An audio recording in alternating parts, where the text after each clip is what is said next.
Hi, Jonathan. It's Sister Folk. I'm just looking over your design. Um, First of all, I was a little confused.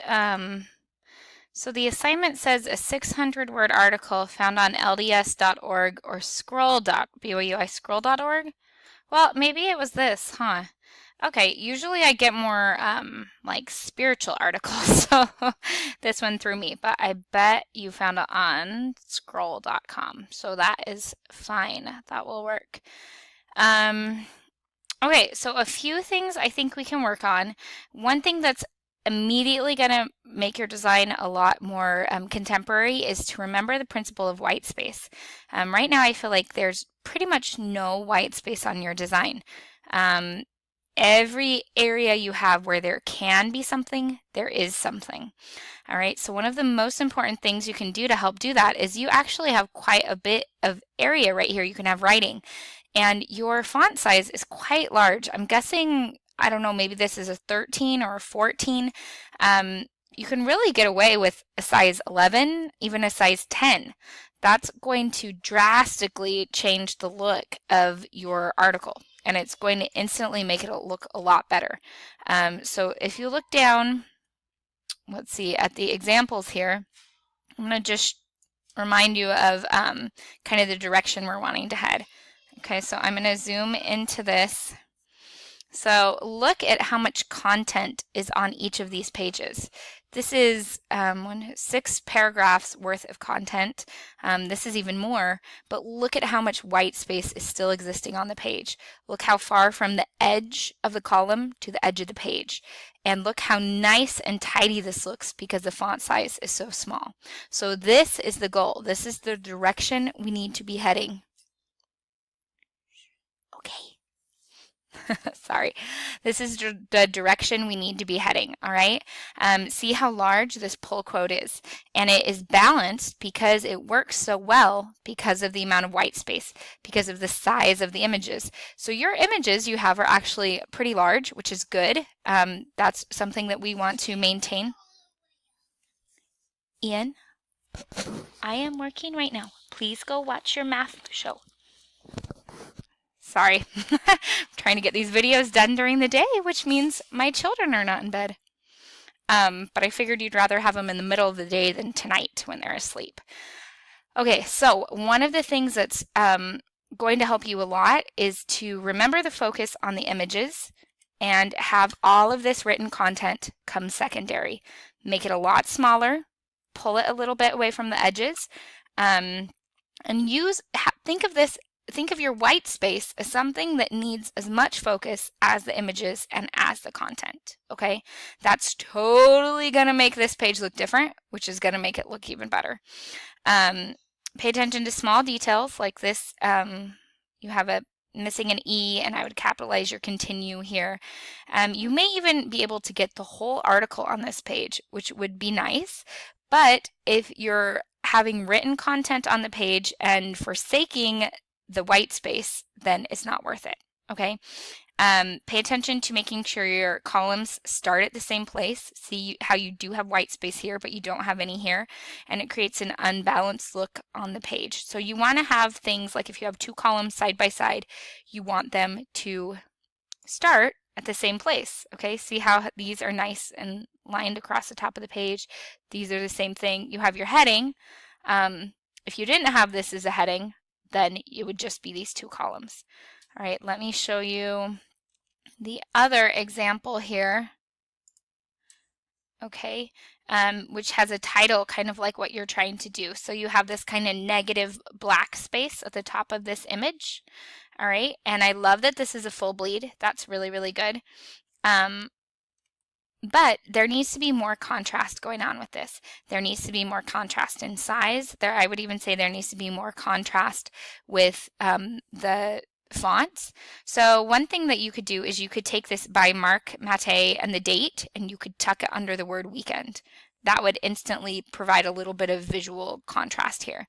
However, I think you still need to focus on making more visual contrast for this title. So maybe you have 5 sources of outdoor fun for this in one font, and then Memorial Day and another, and weekend back to this one, for example. Look at what makes this heading work. You have a really, really big focus on the Holy Temple. A beacon of light is in a contrasting font. See how this is a serif, this is a sans serif.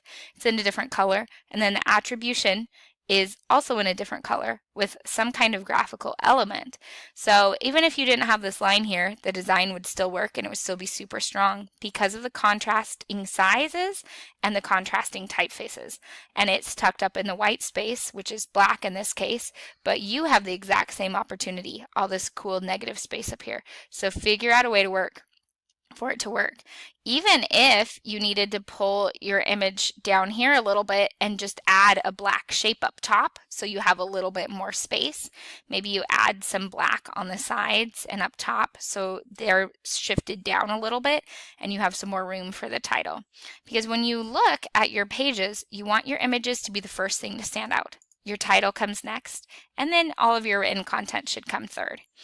I would encourage you to probably take this image and make it a full bleed. That's instantly going to make your design look a little bit more modern. And then maybe consider what you could do with some colors. You have the red and you have the blue down here, but maybe you could add some shapes. Maybe you could have a nice blue thick line that's also a full bleed at the bottom of your image. Or you could pull in the red. You need to have your subheadings in a different font. Okay, that's one of the things that's a basic requirement for this assignment is subheadings in a contrasting font, even contrasting color. Okay, so consider how you could make maybe number 3 go camping. Maybe you make it red. Maybe you use the same cool font that you're using up here. All right, so make sure you have those subheadings since that's one of the minimum expectations. So what I would encourage you to focus on is reformatting so your written content is not on center stage. It needs to be in the background, and what you need to really have shine are those images and your heading. You want your pull quote to shine as well, and you want your subheadings to provide some kind of contrast.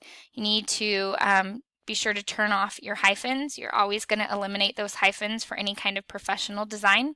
And you want to increase the amount of space between your headings, or your columns. See how close U is to 4. You need a little bit more room for those to breathe. If you make the amount of space between the columns bigger, it instantly provides some kind of visual flow around the images, which encourages that feeling of white space. Okay, so there are a few things to think about. I think honestly, once you make your font size a lot smaller, you're going to free yourself up to begin to work with more of that white space and to make those images shine as well. Finally, I just want to say you probably should increase the amount of space between where your text wrap ends and your columns begin. Okay, let me show you. Let's see, view, object. Where's the text wrap? Is it this one? Okay.